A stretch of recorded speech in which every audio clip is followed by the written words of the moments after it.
اون ہمدانی نے جیسے ہی کمرے میں قدم رکھا تو اس کی نگاہ سیدھی زمین پر کھیس اوڑے لیٹی ہوئی سالیہ پر جا ٹھہری، جو 2 دن سے بخار کا بہانہ بنا کر خود کو اس سے بچانے کی کوشش کر رہی تھی۔ اس کے چہرے پر تیش کی ایک چھڑچھڑی سی دوڑ گئی۔ وہ تیزی سے آگے بڑھا اور ایک جھٹکے میں اس کی چادر کھینچ لی۔ سالیہ جو گہری نیند میں تھی، اس اچانک افتاد پر بمشکل آنکھیں کھول پائی۔ سامنے اون ہمدانی کھڑا اسے غیظ و غضب سے گھور رہا تھا۔ مجھ سے بچنے کے لیے بخار کا ناٹک کر رہی ہو نا؟ وہ اس کے قریب جھکتے ہوئے سخت لہجے میں بولا۔ نہیں، مجھے واقعی بخار ہے۔ سارا کی آواز کپ کپ آئی اور آنکھوں میں فوراً آنسو تیرنے لگے۔ اون نے تیور چڑھاتے ہوئے سرد لہجے میں کہا، یہ بہانے بند کرو۔ آج کی رات تمہارے پاس ہے، کل سے مجھے ٹھیک دیکھنا، ورنہ۔ وہ بات ادھوری چھوڑ کر بیڈ پر جا کر سکون سے لیٹ گیا۔ نیم تاریکی میں سالے کی بند آنکھوں سے خاموش آنسو بہہ کر اس کے گریبان میں جذب ہونے لگے۔ نہ جانے رات کا کون سا پہر تھا جب اون اس کی مدھم کراہوں سے چونک کر جاگ اٹھا۔ جھنجھلا کر اس نے لائٹ آن کی، مگر اگلے لمحے جیسے پتھر کا ہو گیا۔ روشنی میں سالیہ کا زرد پسینے سے بھیگا چہرہ اور بے ترتیب سانسیں دیکھ کر اس کا دل کسی انجانی کسک سے بھر گیا۔ وہ جھک کر اس کے قریب آیا، ماتھے پر ہاتھ رکھا تو جیسے آگ دہک رہی تھی۔ اف، اتنا تیز بخار! اس کے لبوں سے بے ساختہ نکلا۔ وہ جلدی سے میز پر رکھے جگ سے پانی کا گلاس بھرا، دراز سے دوا نکالی اور اسے اٹھانے لگا۔ بڑی مشکل سے سالیہ نے نیم آنکھیں کے ساتھ خود کو سنبھالا۔ اون نے دوا اس کے منہ میں رکھی اور پانی کے چند گھونٹ پلائے، مگر وہ فوراً ہی پھر بے سدھ ہو گئی۔ کچھ لمحے وہ یوں ہی اسے دیکھتا رہا، پھر جیسے دل میں کوئی نرم لہر اٹھی ہو، اس نے اسے بازوں میں اٹھایا، بیڈ پر لٹا کر کمبل اڑا دیا اور خود بھی پاس بیٹھ گیا، مگر سالیہ کی ہلکی ہلکی کراہی اسے سونے نہ دے سکی۔ شاید اس کے جسم میں درد تھا۔ اون نے آہستگی سے اس کا سر تھام کر دبانا شروع کیا، پھر کبھی بازو اور کبھی ٹانگیں سہلاتا رہا۔ ساری رات وہ اسی طرح اس کے سرہانے بیٹھا رہا، بے چین مگر خاموش۔ سالیہ بخار کی شدت میں غشی کی حالت میں تھی۔ اگر ہوش میں ہوتی اور اون ہمدانی کو یوں اپنے قدموں میں بیٹھا دیکھتی تو شاید حیرت کے مارے سانس ہی نہ لے پاتی، کیونکہ اون ہمدانی ایک سخت گیر اکھڑ اور مغرور وڈیرا تھا، اور سالیہ بدقسمتی سے بنی ہو کر اس کے نکاح میں آئی تھی۔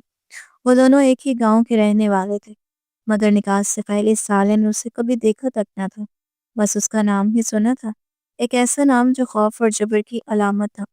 افضال ہمدانی اور افتخار ہمدانی میرٹھ پور گاؤں کے بڑے ذمہ دار اور بااثر چوکیداروں میں شمار ہوتے تھے۔ افضال ہمدانی کے 2 بیٹے تھے۔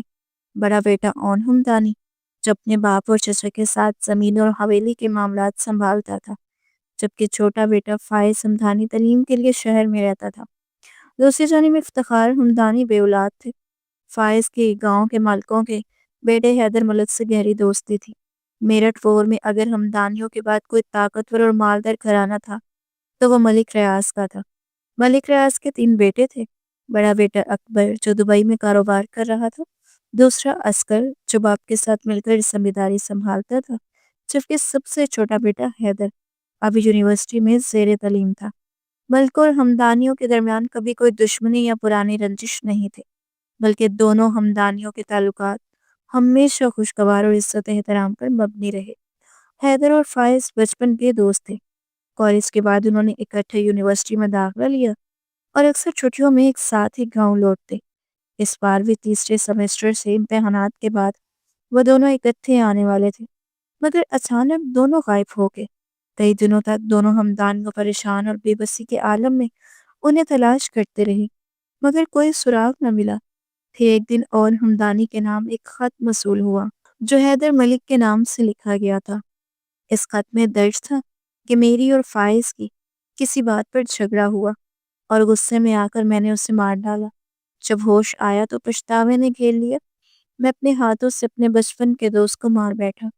اب زندہ رہنے کی کوئی خواہش باقی نہیں، لہٰذا میں خودکشی کر رہا ہوں۔ ہماری لاشیں کبھی نہیں ملیں گی، ڈھونڈنے کی کوشش مت کرنا۔ یہ خط پڑھ کر دونوں ہمدانیوں پر قیامت ٹوٹ پڑی، اور لمحوں میں یہ خبر پورے گاؤں میں جنگل کی آگ کی طرح پھیل گئی۔ ہمدانی اور ملکوں دونوں کی حویلیوں میں صف ماتم بچھی تھی۔